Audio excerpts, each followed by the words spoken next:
Tim's asked me to come in here and just share my story a little bit. And it's a story that's told through the lens of racing a bike, but it's really a story about life. And I'm going to share with you, there's two parts to it. The first part that I'll be talking about is what makes an Olympic athlete different. And you can substitute anything. You can substitute business leader, right? We're in this business class, or engineer, or computer programmer, poet, artist, whatever. But what makes, when you think of an Olympic athlete or anything of Olympic caliber, it's typically viewed as the best of the best. So I'm going to share with you my story of going to the Olympics in 1992, and just the little things that I think make somebody that does that a little bit different from somebody who might be considered an elite athlete.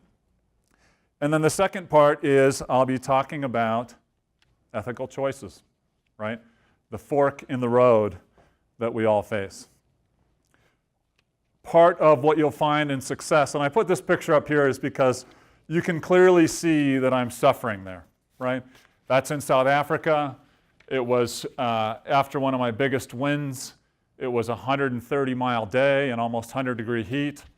And that is what I felt like about 10 minutes after the race. But suffering, perseverance is an important part of your life. You're just at the beginning of your life. But whether it's in sport, clearly, academics, you've got to persevere. You can't just go out to the bar every night. Whether it's in business, suffering is a part of life. I mentioned I'm going to talk about what it takes to be an Olympic athlete. Those are my credentials from 1992. And then finally, the fork in the road. That, of course, is Lance Armstrong, one of the most famous, who later became infamous athletes in the world. So my path to the Olympics began, I grew up in Telluride, not far from here, went to Cal Berkeley, and after my graduation, this was 1990, I didn't want to get a job, so I decided I was going to get a backpack and travel around the world for 2 years. I started racing my bike, though, that summer before I was going to travel because my stepdad in Telluride said, hey, this would be a great thing for you to do with your brother. I started winning every race that I entered, and I thought, well, I need to give this another shot. So I traveled through Southeast Asia with a backpack. I got tired of Canadians. Hopefully I'm not going to offend any Canadians in here, but I thought they were so obnoxious that I put a massive American flag on my backpack just so nobody would confuse me with a Canadian. I don't know, you'd want to do that today. might be more of a target than it was in 1990, 1991.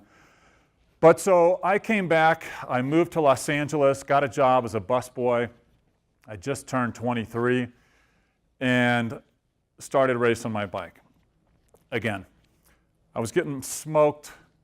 My dad, I was living with my biological dad. He'd spent a fair amount of money for me to go to Cal and was not happy with my career choice of being a busboy, driving a $500 car, and training my bike 25 plus hours a week. So he freaks out. He goes, what the hell are you doing? I said, Dad, I'm going to the Olympics next year. That's what I want to do. And he starts screaming at me. He's like, what the hell? We're in Los Angeles. Why don't you just act? It pays better. And I know he meant well. He wasn't trying to put me down, that it was a ridiculous thing that I was chasing. But he was, I'm a dad now. I've got a kid that's almost your age, a 17-year-old and a 13-year-old. But you guys have to make your own life and follow your own dreams. I moved home to Telluride. I'm 6'3" at that point. I was about 155 pounds. I'd gotten sick somewhere in India. Mom got me cleared up. And I started doing the same routine that had worked the previous summer, which was interval training. And interval training, are there anyone in, tell me, I just want to know the audience, are there athletes here that have done interval training before? One. So you know how hard it is.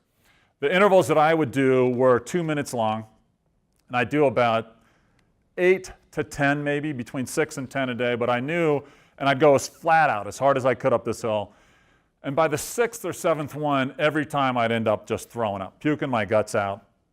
And I'd say, okay, I've had a hard workout, but I'm going to do 2 or 3 more.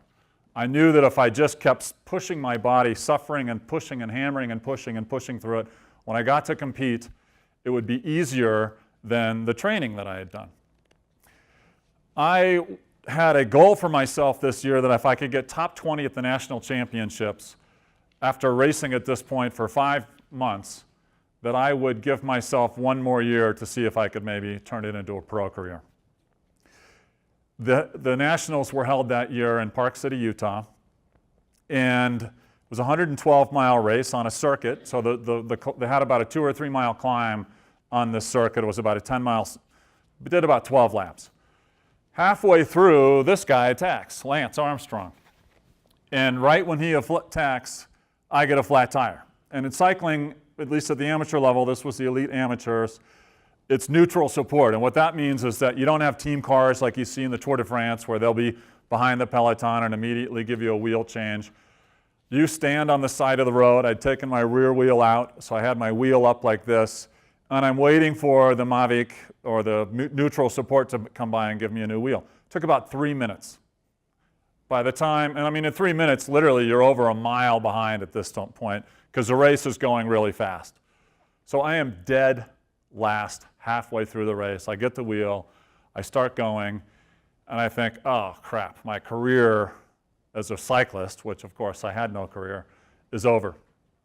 But each lap on this circuit, at the bottom of the climb, there'd be a group of 3 guys or 5 guys or 10 guys, and I would go as hard as I could, almost identical to the interval training that I did, and catch the group up the road. So I started leapfrogging these groups. By the last lap, I'm in a big group, about as many as are in this class, and I decide to attack them. Finish by myself in 15th place, which I didn't know it at the time, but that automatically earned me a spot on the national team. So in 5 months of racing, I went from being a dumbass, drunk college student traveling the world to being on the national team. Suffering was a big part of that. Believing in myself was a big part of that. Perseverance, of course, was a big part of that. This got me invited to some national team camps. And I will tell you that if you get invited to anything at a professional level or at the Olympic Training Center, that everything they have you do is a test of some sort. If you're playing ping pong, it's not to see if you can get it in the beer cup, it's to see what's your hand-eye coordination. For us one day, and this literally helped earn me a spot on the Olympic team, they had us do what we called water play because it was snowing and icy, we couldn't ride our bikes. And they wanted to see how far could you swim underwater. Some guys would do half a length or a length. It was a 25-meter pool, it wasn't a full 50. I don't exactly remember how far I went, but it was 2 lengths. It was at least a half length further than anybody else. And I came up practically puking. I didn't puke, but puke's a big theme in this story today. Sorry, guys. But I'd gone as far as I possibly could. One of the coaches looked at me and he goes, that kid's got some lungs. We should test him out for this team time trial thing. And I get out of the pool, he's like, hey, we should have you try the team time trial. I'm like, great, what's that? He goes, you'll find out. So I got invited to more camps, and I specifically remember, who believes that you got to be ready when opportunity knocks? Does anyone in that room believe that? You believe that?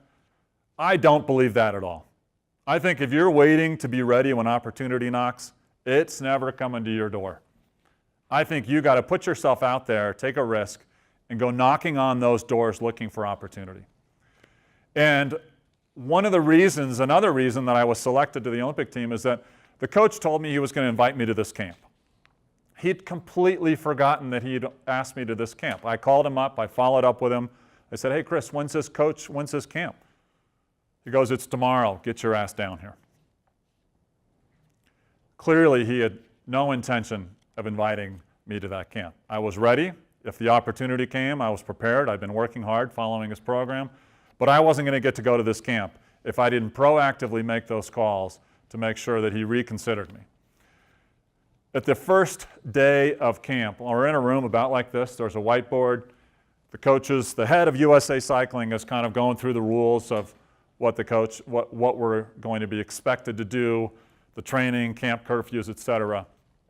And then he says, of the 12 of you, 4 of you will be representing the United States in Barcelona.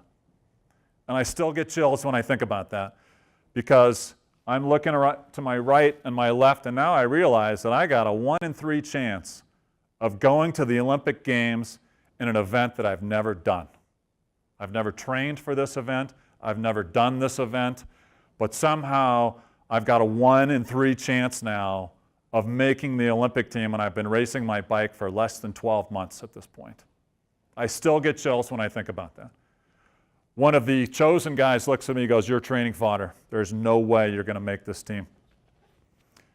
Maybe the Worlds next year, though, right? So he kind of does the old bait and switch. You're like, Worlds would be pretty sweet, right, representing the U.S., but training fodder, I won't repeat what I said to myself. There was an F-bomb or a 3 in there. And the training that we did, going back to suffering, training behind a motorcycle when you're on a bicycle, you lose every time. But what they had us do is this thing called motor pacing. It'd be 12 guys, so your bike's about 6 feet long. You're stacked up wheel to wheel because when you're going 35 to 40 miles an hour on a bike, wind is a massive resistance, right? A wind can slow you down 10 to 15 miles an hour like that. So you're trying to get as much of a draft. You're in the slipstream, that's what they call it, of the rider in front of you. And the motorcycle with motor pacing is the guy sitting up, going 25 to 40 miles an hour the entire time on the rollers outside of Colorado Springs. The motorcycle never tires. And he would go on this, and 12 guys, you're strung out 50 to 60 yards. And when you're behind the motorcycle, you get about 5 to 10 seconds behind it. It's a sweet draft. You pull off into the wind. You're hit by a wall of wind. You're instantly slowed down about 12 miles an hour, 10 to 12 miles an hour. So instead of going 35, now you're going 25. You drift to the back of the line, and now you've got to sprint as hard as you can to get back on the tail. Ideally, that last person be the one that blows up. Never works that way. It's always the guy that's gotten back on 5th or 6th wheel. That guy will blow up. And when he blows up, you're at the end of your rope. So you've got to be paying attention. You're going 35 miles an hour. Somebody opens a gap. So now he's taking 4 or 5 guys with him. And if you're behind that guy that blows up, the coach really doesn't care how you got dropped. He just knows that you got dropped. You have to sprint as hard as you possibly can, re-accelerating back up to 35 to 40 miles an hour. But now you've got a gap of 30 or 40 feet to close. It's the hardest thing I've ever done in my life. Every single time I told myself, I'm never getting dropped from this motorcycle, and I was always the last guy to make it. Everybody would be dropped, and the coach would just keep going for 3, 4, 5 miles, and finally he'd let up. He'd start talking to me. It was this Czech guy. Let the rest of the guys regroup, and we go again. We did that day after day after day. Every time I made sure I was the last guy behind the motorcycle, suffering like a pig. That earned me a spot on the A team. So now at the Olympic trials, there's 25 teams. The event that I did was a 100-kilometer race against the clock. There's no support. Like if you run out of food, you're done. You run out of water, you're done. If you get a flat tire, you can have your tire repaired mechanically. That's the only support you can get is mechanical support for a wheel change or a bike change. And I am now knowing that we have to win. If we win, we're national champions and we're Olympians. We start out 25 kilometers, a quarter of the way through the race, the first time check. We got in a flat tire right out of the gun. We're almost a minute and a half down.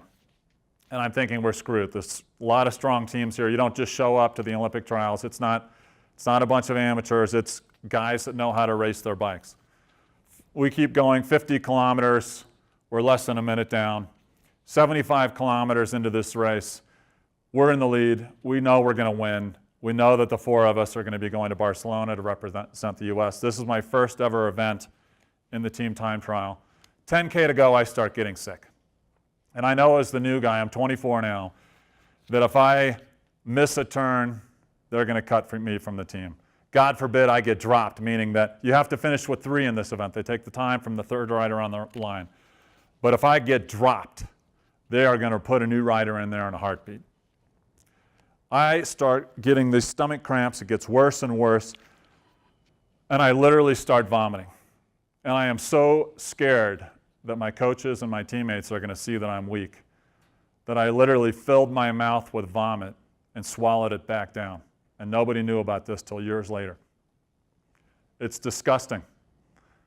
But that's what it takes to be an Olympic athlete. It's somebody who is willing to do what you're not willing to do. You can do it ethically. I was willing to swallow my own vomit to go to the Olympic Games. And I've had a chance, I mean, my story has come up, you know, they call me Lance and anti-Lance because we made vastly different decisions, both very extreme decisions. And this is where I'm going to pivot into the ethical components of sport and how I think behaving with ethics and integrity, what's the cost of it and what's the benefits of doing that? Not only financially, but also to yourself as a person, as a man or a woman. We got our asses kicked in Barcelona. I'm going to scroll forward here a little bit. This is the starting line of Barcelona. That's me, third wheel over, George Hincapie. The guy closest to us is from Fort Collins. He actually was killed in a car hit him when he was on his bike, John Stenner. One of the strongest guys I've ever known. But being an Olympian got me the chance to sign as a professional. The first 4 years I raced for a team called Saturn. It was an American car company. We got to race all over the United States and all over a large part of the world. That race there is the Tour of South Africa. We were the first professional team from the United States of any sport to compete in South Africa at the end of apartheid. Nelson Mandela was the president. I won their national tour and then the next tour. They were both pretty close. But those races earned me enough points where by the end of that season, I was the fourth highest ranked American in the world in terms of the international points. The season before that, I had placed 17th in the world in the individual time trial. And I probably won 20 races, 25 races as a professional. But if I look back on my career, the individual time trial in Sicily was probably the result I'm most proud of. Almost every guy ahead of me that day has been convicted of doping at some point in their career. I was able to, they call it the race against the truth. I was able to have an average heart rate of 191 for about an hour in this time trial. I got to the finish line. There was not anything else I could have done to go any faster. 1% difference in performance, I would have been 8th place, 2.5% on the podium, and just over 3% increase in my time that day, and I'm world champion. 7-figure contract.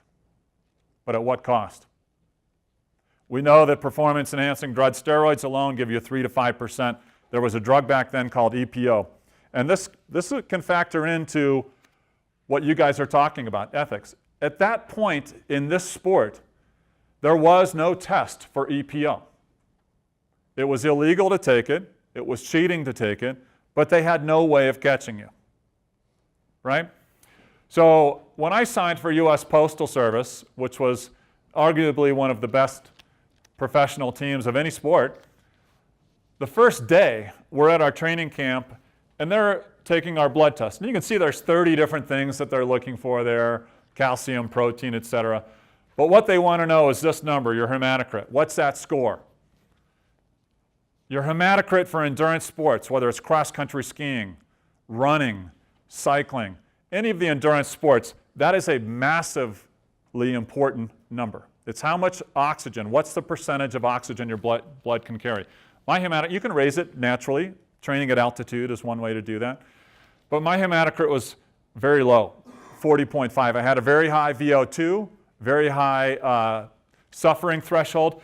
But so the team doctor, Pedro, says to me, oh la la, to be a professional in Europe, maybe 49, 49.5. I said, oh, gracias, Pedro.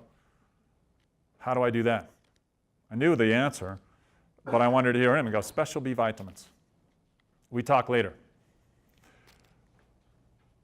So we go our way after the training camp. I start racing in Europe on U.S. Postal, just getting my head beat into the gutter at almost every race.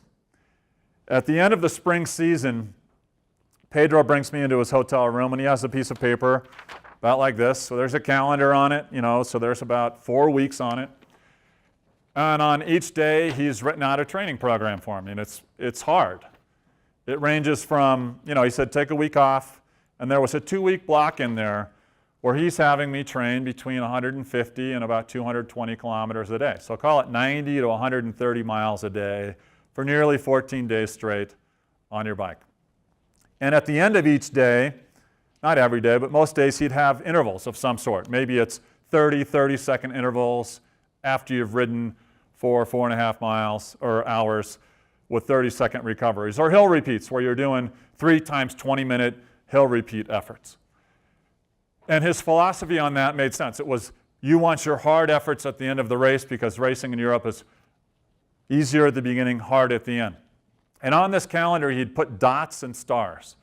And he takes out a Ziploc bag and slides it across the table in the hotel room. And it's filled with these glass vials that were about this big. They were shaped like a bullet of clear liquid. There were probably a half dozen of those in there and 25 or 30 of these green pills. And at this point, I'm getting nervous. And I said, Pedro, what are these? And he goes, these are steroids. I am really nervous at this point. He goes, no racing.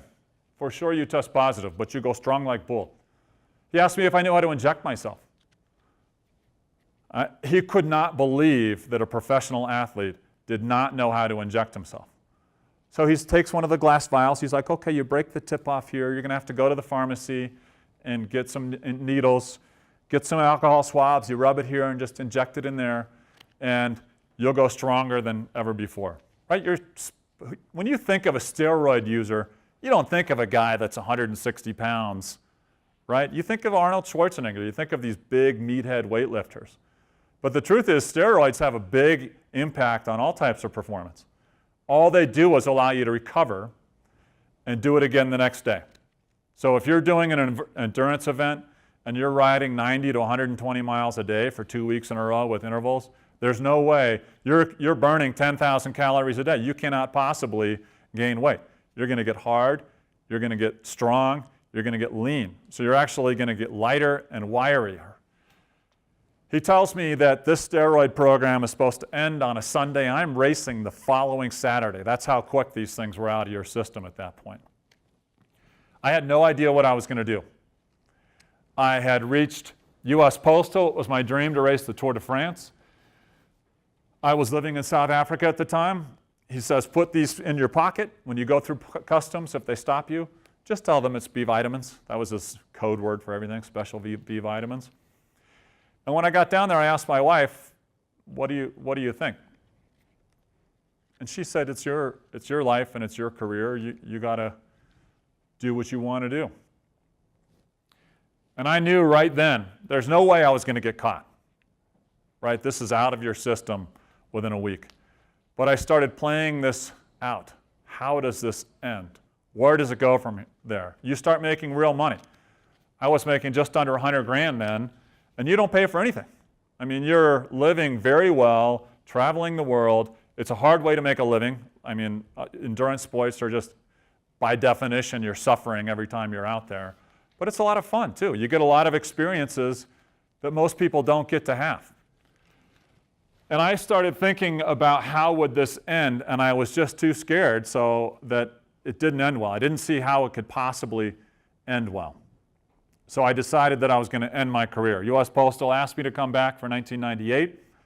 So I feel blessed and fortunate that I was able to go out on my own terms. But I knew that if I signed that contract in 1998, there was no way I was not going to be a doper. And we can have, we'll have a Q&A session. We can debate whether it was cheating or not, or whether it was ethical or not. To me, there was no way you're going to get around being a liar.